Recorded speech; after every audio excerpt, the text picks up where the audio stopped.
All right, today we're going to learn about blood pressure. What do these numbers mean? How do we get them? And why are they different every time we check? Let's learn. As we all know, the heart is a muscle and it's a pump. Every time it squeezes, it's pumping blood to the rest of your body. But not only is that pumping action important, it's also important that the heart can relax so that it can fill back up with blood so that it can squeeze and pump blood again.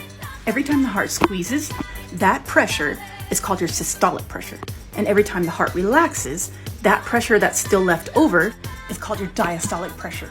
So the heart's doing this: systolic, diastolic, systolic, diastolic, systolic, diastolic. So now that you know what we're measuring, where do we get these numbers and what do they mean?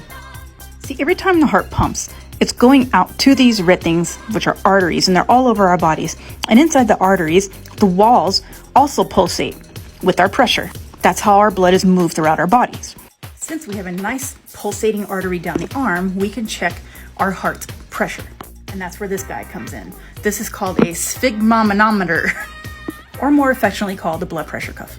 So here's how a blood pressure monitor works. We put this cuff on your arm and we inflate it, and it squeezes your arm to the point at which it cuts off circulation from this artery temporarily. It completely stops the blood flow. And then we will release the pressure. As we're slowly releasing the pressure, at some point blood will start to make its way through that artery again, now that we're not blocking it anymore. And we can hear that. We put a stethoscope to the arm and it sounds like a whoosh. Right when we first hear that sound, we look at the monitor and see the number. That's your systolic pressure. So then as we continue to deflate the cuff, the artery is being opened up more and more and more until it's not being compressed anymore and the blood can freely flow through. And then at that point, the whooshing sound will stop. The point at which we can no longer hear the blood whooshing is your diastolic pressure. So we inflate it and then deflate it until we first hear the sounds of the blood going through. That's your systolic. And then when the sounds stop, that's your diastolic. What do these numbers mean?